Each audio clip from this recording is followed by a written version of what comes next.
Assalamualaikum. Selamat siang anak-anak. Waalaikumsalam. Waalaikumsalam. Oke. Bagaimana kabar kalian di rumah? Alhamdulillah sehat. Alhamdulillah. Oke, alhamdulillah. Semoga kita tetap sehat, tetap semangat belajar di rumah, dan tetap mematuhi protokol kesehatan dimanapun kalian berada. Oke, sebelum memulai pelajaran hari ini, Ibu minta Satria Bagas untuk memimpin doa. Silakan Satria, ya. Baiklah, sebelum memulai kegiatan hari ini, marilah kita berdoa menurut kepercayaan kita masing-masing. Berdoa mulai.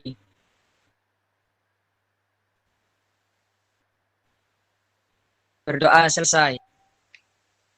Baik, terima kasih Satria untuk doa siang hari ini. Semoga menjadi berkah bagi kita semua. Sebelum memulai pelajaran, ingat untuk melakukan absen di grup WA.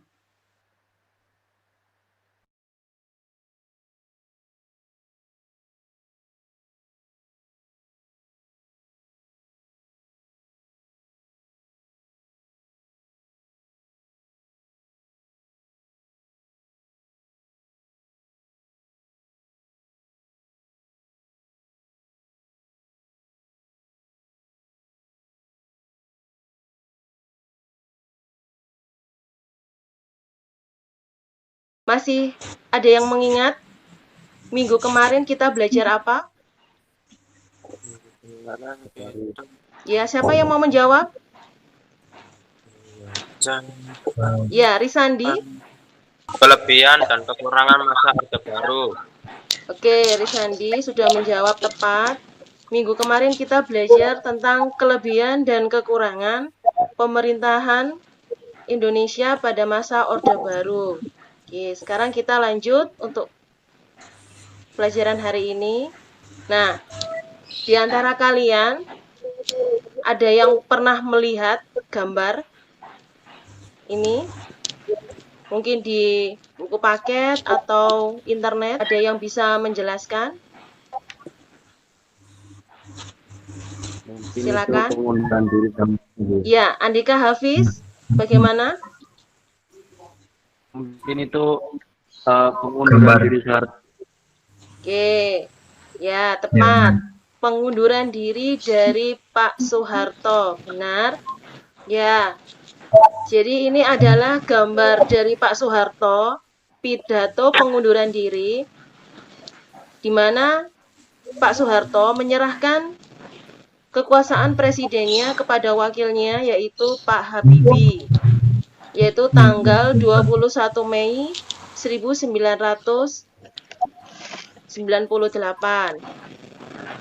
Dan istilahnya disebut lengser ke Prabon.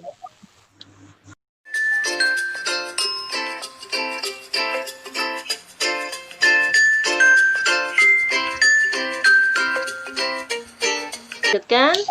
Nah, di sini ada kronologis jatuhnya pemerintahan Orde Baru. Nah, di sini ada krisis moneter, yaitu Juli 1997. Lalu yang kedua, di sini ada gerakan awal mahasiswa, yaitu demo menuntut reformasi. Lalu yang ketiga, ada peristiwa Trisakti, tanggal 12 Mei 1998. Lalu dilanjutkan pendudukan gedung DPR, MPR oleh mahasiswa. Nah, puncaknya yaitu pengunduran diri Presiden Soeharto, tanggal 21 Mei 1998. Sampai sini ada yang ditanyakan? Saya, Bu. Ya, siapa? Andika. Oke, Andika, pertanyaannya apa?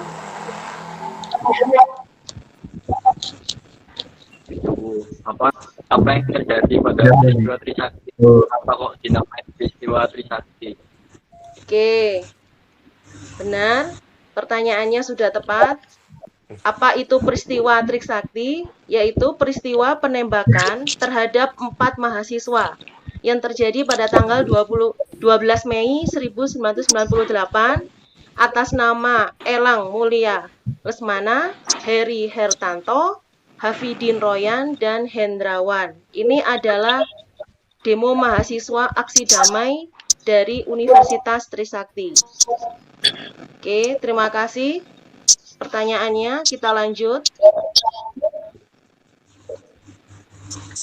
Nah, di sini berakhirnya pemerintahan Orde Baru. Ya, ini tidak terlepas dari kurangnya diimbangi pembangunan mental pelaksana pemerintah, aparat keamanan, maupun pelaku ekonomi. Nah, puncaknya saat pertengahan tahun 1997 terjadi krisis moneter. Nah, akhirnya KKN merajalela, utang luar negeri, dan swasta cukup banyak. Nah, di sini ada latar belakang berakhirnya pemerintahan Orde Baru. Yang pertama, tidak sesuai lagi dengan tujuan awal. Nah, ini maksudnya tujuan awal yaitu terhadap Pancasila dan Undang-Undang Dasar 1945. Yang kedua, pertumbuhan ekonomi yang semu.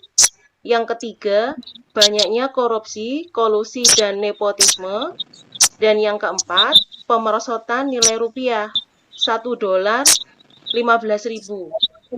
Dan yang terakhir, DPR dan MPR tidak lagi berfungsi secara demokratis. Ada yang ingin bertanya? Saya, Bu. Ya, silakan, Risandi. Saya mau tanya poin yang terakhir. Apa maksud dari DPR dan MPR tidak lagi berfungsi secara demokratis? Oke, baik, pertanyaan dari Risandi, bagus. Maksud dari DPR dan MPR tidak lagi berfungsi secara demokratis. Nah, di sini DPR tidak lagi berfungsi perannya sebagai legislatif, yaitu menyalurkan aspirasi rakyat. Nah, di sini saat masa Orde Baru, DPR atau MPR ini malah memberikan kewenangan khusus untuk presiden mengendalikan negara. Baik, kita lanjutkan. Nah, ini ada gambar ya, tadi pendudukan gedung MPR, DPR ya, oleh mahasiswa yang melakukan demo. Ini bisa kalian lihat. Nah, di sini Ibu menuliskan, jadi krisis moneter ini adalah imbas dari ekonomi global yang diduga disebabkan oleh perilaku spekulan, yaitu krisis yang terjadi di Korea Selatan, Filipina, Thailand, Malaysia. Nah, ini berdampak terhadap Indonesia. Nah, sedangkan saat itu Indonesia belum siap terhadap krisis moneter. Nah, pada akhirnya muncul tuntutan reformasi. Yang pertama, diadili Soeharto bersama kroni-kroninya. Yang kedua, menghapuskan dui fungsi ABRI. Yang ketiga, melakukan amandemen Undang-Undang Dasar 1945. Yang keempat, pemberian otonomi daerah seluas-luasnya. Kita tahu saat masa Orde Baru itu menerapkan sentralisasi. Nah, setelah reformasi yaitu menerapkan desentralisasi. Dan yang kelima, adanya penegakan supremasi hukum. Dan yang terakhir, pemerintahan yang bersih dari KKN. Sampai sini ada yang ingin ditanyakan? Saya, Bu. Mirza. Ya, silakan Mirza untuk pertanyaannya. Maksudnya dari amandemen UU 1945 itu apa, Bu? Baik, pertanyaan bagus dari Mirza. Maksud dari amandemen Undang-Undang Dasar 1945 adalah, nah, saat masa Orde Baru, di dalam Undang-Undang Dasar 1945, MPR yaitu menduduki posisi teratas. Nah, itu yang perlu diamandemen. Dan sekarang posisinya MPR, DPR itu sejajar dengan posisi eksekutif, yaitu presiden. Nah, sedangkan di masa Orde Baru, kekuasaan presiden itu sangat besar. Nah, sekarang di masa reformasi kekuasaannya sama. Bahkan untuk menjadi presiden diperbolehkan 2 kali periode. Nah, sedangkan masa Orde Baru kita tahu ya, Pak Soeharto menjabat presiden hingga 32 tahun lamanya. Kalian sudah menyimak materi dari PowerPoint. Nah, sekarang tugas kalian yaitu mengerjakan diskusi dalam bentuk mind mapping, dan Ibu sudah mengunggah bahan ajar dan LKPD di grup WA kalian. Silakan berdiskusi selama 20 menit. Nanti Ibu juga akan masuk di grup kalian untuk memberikan penguatan. Silakan bergabung di grup WA kelompok kalian.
Baik, kalian sudah melakukan diskusi selama 20 menit di grup WA.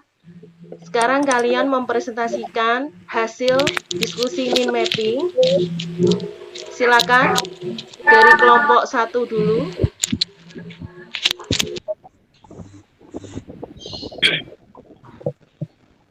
Kurang besar dikit. Ya.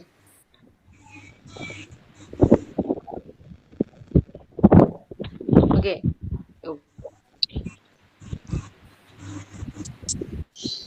Ya, sudah kelihatan. Silakan kelompok 1 untuk mempresentasikan hasil diskusinya. Kronologis jatuhnya pemerintah Orde Baru. Di sini kita ada penyebab dan lokasinya. Penyebabnya kritik terhadap pemerintah Orde Baru dan kemunduran ekonomi akibat dari krisis finansial. Lokasinya berada di Jakarta, Medan, dan Surakarta. Di sini peristiwa Mei 1998 meliputi 4 masalah, yaitu tanggal 4 sampai 8 Mei. Isinya pemerintah membuat kebijakan menaikkan harga minyak sebesar 70% dan 300% untuk biaya listrik. Tanggal 12 Mei adanya penembakan terhadap 4 mahasiswa Trisakti pada demonstrasi menuntut Soeharto turun dari jabatannya. Tanggal 13 sampai 15 Mei berisikan tentang tim gabungan pencari fakta menemukan awal kerusuhan terjadi di Universitas Trisakti yang berlokasi di wilayah Jakarta Barat. Dan yang ke-21 Mei, Soeharto resmi lengser dari tahta digantikan wakilnya B.J. Habibie. Udah itu, Bu. Terima kasih, Abu, untuk presentasinya. Silakan dari kelompok lain untuk memberikan tanggapan.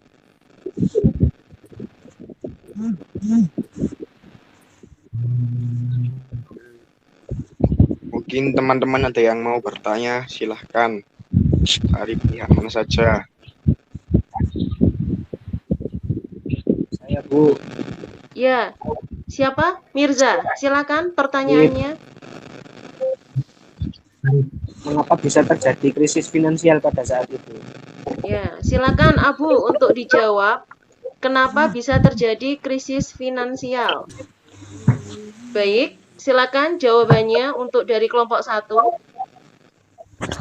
Ya, krisis ekonomi di Indonesia terjadi karena Amerika Serikat yang memberikan besar-besaran peminjaman uangnya dan berakibat oleh 4 negara yaitu Thailand, Indonesia, Malaysia, dan Korea Selatan.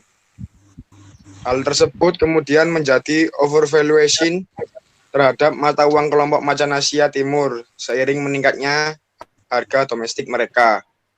Seiring berjalannya waktu, Thailand Indonesia mengalami kerugian yang sangat besar. Sudah, sekian dari saya. Baik, terima kasih untuk jawaban Abu. Silakan kelompok selanjutnya yang sudah siap.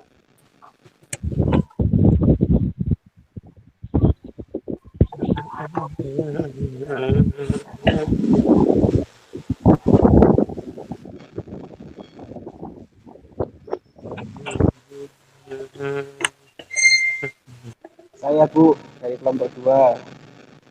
Baik, silakan Arif dari kelompok 2 untuk mempresentasikan hasil diskusinya.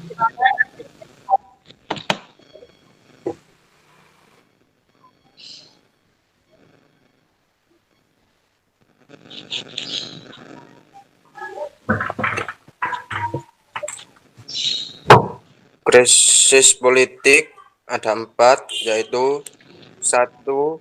Pembaruan terhadap 5 paket undang-undang politik yang dianggap menjadi sumber ketidakadilan, diantaranya pemilu, tugas dan wewenang DPR atau MPR, parpol dan Golkar, referendum dan organisasi massa. Kedua, masyarakat ingin dilaksanakannya demokratisasi dalam kehidupan politik. Ketiga, masyarakat ingin aturan hukum ditegakkan dan dihormatinya hak asasi manusia. 4. Kabinet Pembangunan 7 yang disusun oleh Presiden Soeharto syarat dengan unsur KKN. Terima kasih Risandi untuk hasil diskusinya dari kelompok 2. Silakan dari kelompok lain untuk menanggapi hasil diskusi dari kelompok 2. Silakan.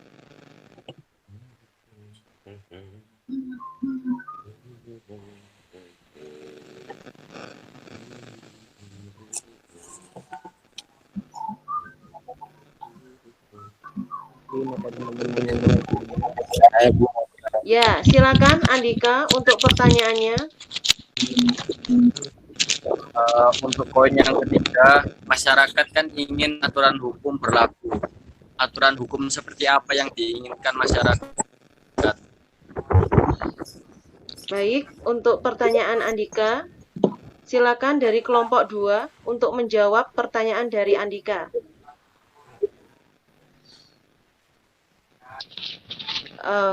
Baik, Risandi, silakan menjawab pertanyaan dari Andika. Saya ingin menjawab pertanyaan dari Andika, yaitu masalah tragedi penembakan 4 yang sampai sekarang belum dapat diselesaikan. Baik, terima kasih Risandi untuk jawabannya. Silakan untuk kelompok berikutnya untuk melakukan presentasi.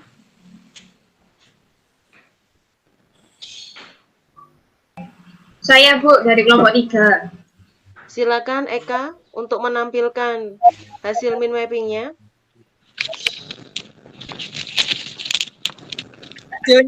Baik, dari kelompok 3, silakan Satria Bagas untuk presentasinya.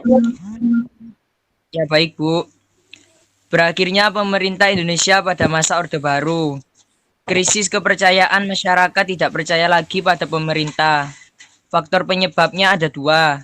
Yang pertama, demonstrasi yang dilakukan oleh para mahasiswa semakin gencar setelah pemerintah mengumumkan kenaikan harga BBM dan ongkos angkutan pada tanggal 4 Mei 1998. Tuntutan para mahasiswa adalah sebagai berikut. Yang pertama, pemerintah segera mengatasi krisis ekonomi. Yang kedua, menuntut dilaksanakannya reformasi di segala bidang. Yang ketiga, menuntut dilaksanakannya sidang istimewa MPR. Yang keempat, meminta pertanggungjawaban Presiden. Faktor penyebab yang kedua, tragedi Trisakti, tertembaknya Elang Mulia Lesmana, Heri Hertanto, Hendriawan Lesmana, Hafidin Royan yang menentang kebijakan pemerintah. Baiklah, di sini apakah ada yang mau bertanya, teman-teman? Silakan dari kelompok lain untuk memberikan tanggapan dari kelompok Satria Bagas, kelompok 3. Silakan.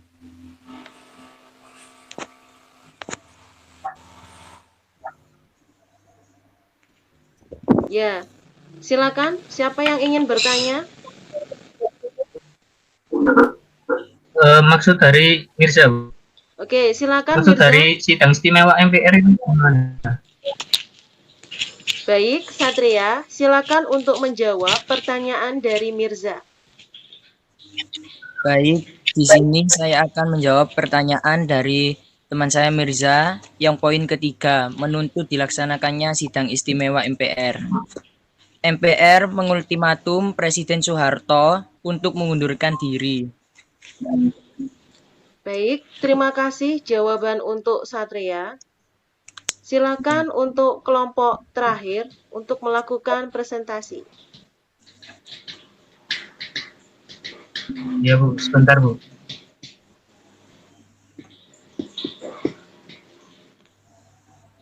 Silakan Mirza.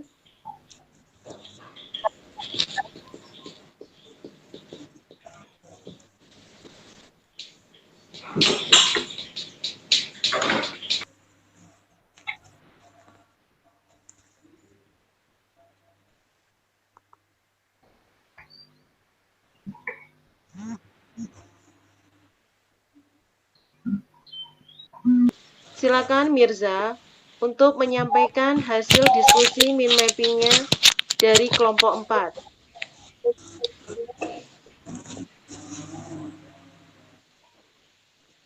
Ya, ini mind mapping dari kelompok saya yaitu mengenai krisis ekonomi di masa Orde Baru.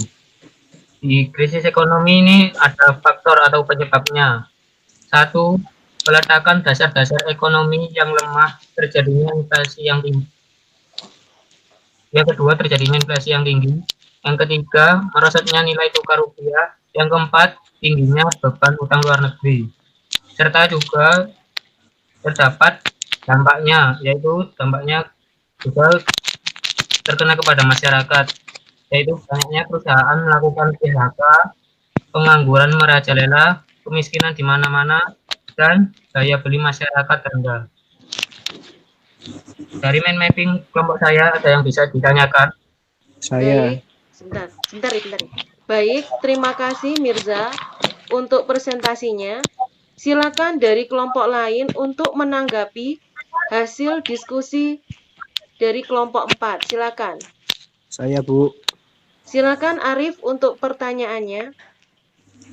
dari faktor penyebab, poin pertama peletakan dasar-dasar ekonomi yang lemah. Maksudnya bagaimana ya? Peletakan dasar-dasar ekonomi yang lemah. Baik, pertanyaan dari Arif. Silakan Mirza untuk menjawab pertanyaan dari Arif.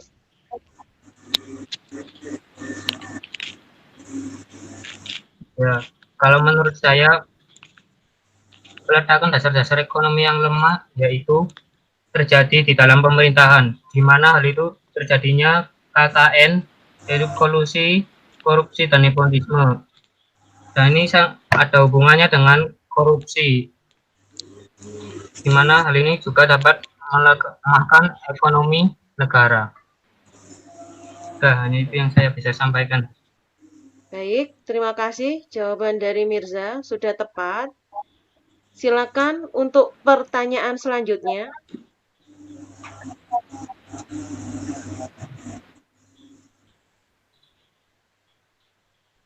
Saya Bu mau bertanya. Silakan Eka untuk pertanyaannya. Itu yang poin keempat kan tingginya beban hutang luar negeri. Nah, pada saat masa Orde Baru, itu kan Indonesia merupakan swasembada beras. Nah, kenapa kok terjadinya lilitan hutang, Bu? Pertanyaan bagus dari Eka. Silakan Mirza untuk menjawab pertanyaan dari Eka.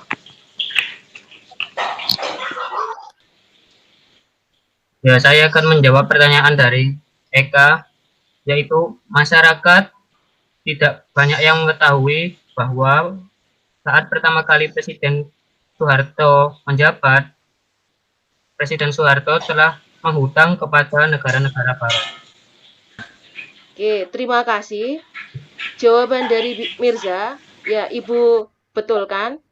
Yaitu Indonesia pada masa Orde Baru, Pak Soeharto yaitu mendapatkan bantuan peminjaman uang untuk menstabilkan ekonomi saat di awal pemerintahan Pak Soeharto. Terima kasih untuk jawaban dari Mirza. Ya, diakhiri. Coba min mapping-nya ditutup. Ya.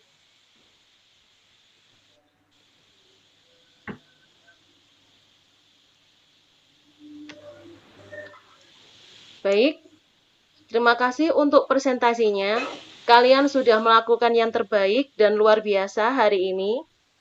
Nah, untuk nilai pengetahuan, Budina sudah mengunggah soal di Kuiper School Premium.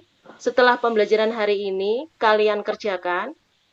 Dan untuk nilai keterampilan, yaitu hasil min mapping kalian.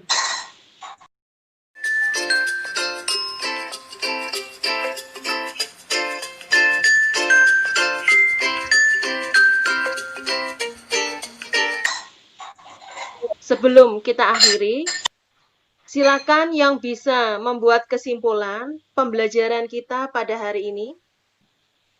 Saya, Bu. Ya, silakan Arif.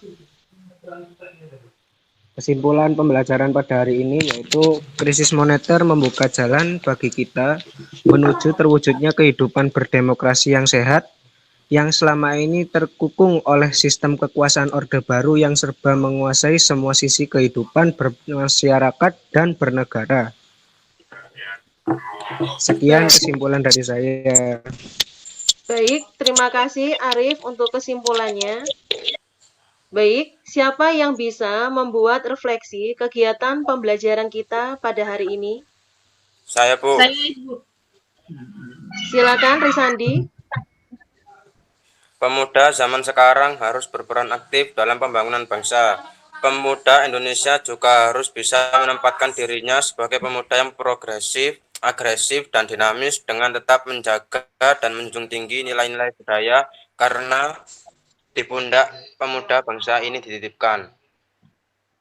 Baik, terima kasih Risandi untuk refleksi kegiatan pembelajaran hari ini. Belajar sejarah tentunya membuat kita lebih baik di masa depan. Untuk mengakhiri pembelajaran hari ini, kita tutup dengan doa. Silakan Arif untuk memimpin doa pada siang hari ini. Baik, sebelum kita mengakhiri pelajaran pada hari ini, marilah kita berdoa menurut agama dan kepercayaan kita masing-masing. Berdoa mulai.